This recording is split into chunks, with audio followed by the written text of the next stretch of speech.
ನಮ್ಮ ಏರಿಯಾದಲ್ಲಿ 3 ದಿನದಿಂದ ಜಾತ್ರೆ. ನಾವಂತೂ ಸಿಕ್ಕಾಪಟ್ಟೆ ಎಂಜಾಯ್ ಮಾಡಿದ್ವಿ. 3 ದಿನದ್ದು ಈ ಜಾತ್ರೆ ಸಂಭ್ರಮನ ನಿಮ್ಮ ಜೊತೆನೂ ಹಂಚ್ಕೊಳ್ಳೋಣ ಅಂತ ಈ ವಿಡಿಯೋ ಮಾಡ್ತಾಯಿದ್ದೀನಿ. ನಮ್ಮ ಪ್ರಣೀಗಂತೂ ಸಿಕ್ಕಾಪಟ್ಟೆ ಖುಷಿ ಆಯಿತು. ಜಾತ್ರೆ ಹೋಗೋದು ಬರೋದು ಕರ್ಕೊಂಡು ಹೋಗೋದು ಇದೇ ಮಾಡ್ತಿದ್ದ. ನಮ್ಮ ತೀಕ್ಷ್ಣೂ ಅಷ್ಟೇ ಪಾಪ ನಮ್ಮ ಜೊತೆ ನಾವು ಹೋದಾಗೆಲ್ಲ ಬರೋಳು. ಈ ಜಾರ್ಗಳಂತೂ ಕಣ್ಣು ಕುಕ್ಕೋ ಥರನೇ ಇತ್ತು. ಸಿಕ್ಕಾಪಟ್ಟೆ ಚೆನ್ನಾಗಿತ್ತು. ನನಗಂತೂ ಸ್ವಲ್ಪ ಕಾಲು ನೋವು ಬಂತು ಅಂತಲೇ ಹೇಳ್ಬೋದು. ಇವ್ನು ಚಿಕ್ಕ ಪಾಪುನೇ ಎತ್ಕೊಂಡು ಹೋಗ್ಬೇಕಿತ್ತಲ್ಲ, ಅದರಿಂದ ನಮ್ಮಮ್ಮ ಇದ್ದಿದ್ರೆ ಕೊಟ್ಬಿಟ್ಟು ಹೋಗ್ಬಿಟ್ಟು ಚೆನ್ನಾಗಿ ಎಂಜಾಯ್ ಮಾಡ್ಕೊಂಬರ್ತಿದ್ದೆ. ಬಟ್ ಏನು ಬೇಜಾರಾಗಲಿಲ್ಲ. ನಮ್ಮ ಪಾಪುಗಳು ಇವರಿಬ್ಬರು ಇದ್ರೇ ನನಗೊಂಥರ ಖುಷಿ. ಎಲ್ಲೋದ್ರೂ ಫುಲ್ಲು ಖುಷಿ ಆಯಿತು. ಎಂಜಾಯ್ ಮಾಡ್ಕೊಂಡು ಫುಲ್ಲು ಇವರು ಜಾತ್ರೆಯಿಂದ ಬಂದಿದ ತಕ್ಷಣವೇ ಈ ಥರ ಅನ್ಬಾಕ್ಸಿಂಗ್ ಮಾಡೋಕ್ಕೆ ಶುರು ಮಾಡಿಬಿಟ್ಟಿದ್ರು. ಈ ಥರ ಜೋಡ್ಸ್ ಬೇರೆ ಇಟ್ಟಿದ್ರು. ಇವ್ರಿಗೊಂಥರ ಖುಷಿ, ನಮ್ಮ ಅಕ್ಕ ಯಾಕೆ ಇಷ್ಟೊಂದು ತೊಗೊಂಡ್ಬಿಟ್ಟಿದ್ದಾಳೆ ಅಂತ ಅಂದ್ಬಿಟ್ಟು. ನಮ್ಮ ತೀಕ್ಷ್ಣು ಸ್ವಲ್ಪ ಹೊತ್ತು ನಮ್ಮ ಪ್ರಣೀಲ್ನ ಎತ್ಕೊಂಡಿದ್ದು. ಇಳಿಸವ ನಿಂಗೆಲ್ಲ ಆಗಲ್ಲ ಅಂದ್ಬಿಟ್ಟು ಇಳಿಸ್ಕೊಂಡು ಹೋದ್ವಿ. ಚೆನ್ನಾಗಿ ಎಂಜಾಯ್ ಮಾಡಿದ್ವಿ. ನೀವು ಸ್ವಲ್ಪ ನೋಡ್ಕೊಳ್ಳಿ, ತುಂಬಾ ಚೆನ್ನಾಗಿದೆ.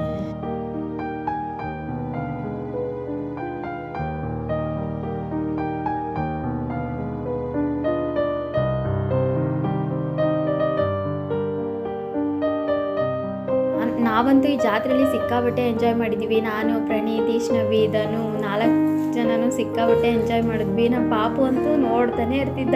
ಅವ್ನು ಸುಮ್ಮನೆ ಎಲ್ಲೂ ಅಳ್ಳಿಲ್ಲ, ನೋಡ್ಕೊಂಡು ಬರ್ತಿದ್ದ. ನಾನು ಕಾಲೇಜಿಗೆ ಹೋಗ್ಬೇಕಾದ್ರೆ ಮಲ್ಲೇಶ್ವರಮಲ್ಲಿ ಡೈಲಿ ನೋಡ್ಕೊಂಡು ಬರ್ತಾಯಿದ್ವಿ ಇದನ್ನೆಲ್ಲ. ಇವಾಗ ನಮ್ಮ ಏರಿಯಾದಲ್ಲೇ ಬಂದಿದೆಯಲ್ಲ, ಇನ್ನೊಂಥರ ಖುಷಿ. 3 ದಿನವೂ ಹೋಗಿದ್ದೀನಿ, 3 ದಿನವೂ ನೋಡ್ಕೊಂಡು ಬಂದಿದ್ದೀನಿ. ನನಗೆ ಹಳೆ ವಿಡಿಯೋದಲ್ಲಿ ಹೇಳಿದ್ದೀನಲ್ಲ, ಕೆಲವೊಂದಿನ ನಾವು ಏನು ಸಿಗುತ್ತೆ ಅದನ್ನು ಮಾತ್ರ ಎಂಜಾಯ್ ಮಾಡಬೇಕು. ನಾಳೆ ಏನಾಗುತ್ತೋ ಗೊತ್ತಿಲ್ಲ ಅಲ್ವಾ, ಅದಕ್ಕೆ ತುಂಬಾ ಚೆನ್ನಾಗಿತ್ತು. ನೀವು ನೋಡಿ, ಸಿಕ್ಕಾಪಟ್ಟೆ ಚೆನ್ನಾಗಿದೆ.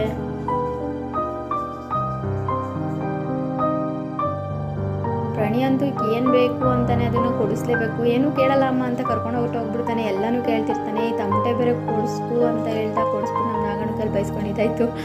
ಜಾತ್ರೆ ಅಂತೂ ಸಿಕ್ಕಾಪಟ್ಟೆ ಚೆನ್ನಾಗಿತ್ತು. 3 ದಿನ ಅಂತೂ ತುಂಬಾ ಖುಷಿಯಾಗಿದ್ವಿ. ಸಿಕ್ಕಾಪಟ್ಟೆ ಎಂಜಾಯ್ ಮಾಡ್ತಿದ್ವಿ. ಇದು ಐಟಮ್ಸ್ ಎಲ್ಲ ಎಷ್ಟು ಚೆನ್ನಾಗಿದೆ ನೋಡಿ, ನೋಡೋಕ್ಕೆ ಎಲ್ಲ ಥರದ್ದು ಇತ್ತು. ಲಾಸ್ಟ್ ಇಯರ್ಗಿಂತ ತುಂಬ ಚೆನ್ನಾಗಿ ಮಾಡಿದರು ಈ ಸಲ. ಈ ರಂಗೋಲಿ ಡಿಪಾರ್ಟ್ಮೆಂಟ್ ನೋಡಿ ಎಷ್ಟು ಚೆನ್ನಾಗಿದೆ. ಇದು ರಂಗೋಲಿ ಒಂದಿಷ್ಟು ಈ ಥರ ಮಹಾನ್ ವ್ಯಕ್ತಿಗಳ ಫೋಟೋಸ್ಗಳು ಇತ್ತು. ಅದು ನೋಡಿ ಇನ್ನೂ ಖುಷಿ ಆಯಿತು ನನಗೆ. ಚೆನ್ನಾಗಿತ್ತು. ಇದು ತುಂಬಾ ಖುಷಿ ಆಯಿತು. ಆರ್ಕೆಸ್ಟ್ರಾ ಎಲ್ಲ ಇತ್ತು. ಅಲ್ಲಿ ಹೋಗೋಕ್ಕಾಗಲಿಲ್ಲ, ಸೌಂಡ್ ಜಾಸ್ತಿ ಇದೆ. ಪಾಪು ಇತ್ತನಲ್ವ, ಅಲ್ಲಿಂದ ನಾವು ಹಿಂಗೆ ವಾಪಸ್ ಬಂದ್ವಿ.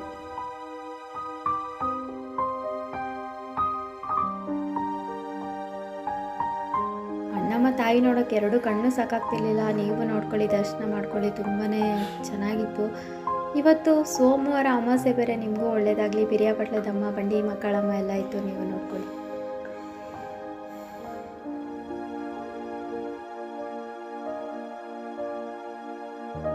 ಇನ್ನು ನೈಟು ದೇವ್ರ ಮೆರವಣಿಗೆ ಬರುತ್ತೆ ಅಂತ ಎಲ್ಲರ ಮನೆ ಮುಂದೆ ರಂಗೋಲಿಗಳು. ಇದು ನಾನು ಬಿಡಿಸಿರೋ ರಂಗೋಲಿ. ಇಷ್ಟು ಬೇಗ ಬಿಡಿಸಿದ್ದೀನಿ ಅಂದರೆ ರಪ ಅಂತ ಬಿಡ್ಸಾಕ್ಬಿಟ್ಟಿದೆ.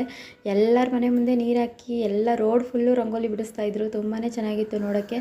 ನಮ್ಮ ಪ್ರಣಿ ದೇವ್ರು ಬರ್ತಿದ್ದಂಗೆ ತಮಟೆ ತಗೋಬಿಟ್ಟ. ಮತ್ತು ಆಮೇಲೆ ತುಂಬಾ ಚೆನ್ನಾಗಿತ್ತು ನೋಡಿ ದೇವ್ರ ಮೆರವಣಿಗೆ.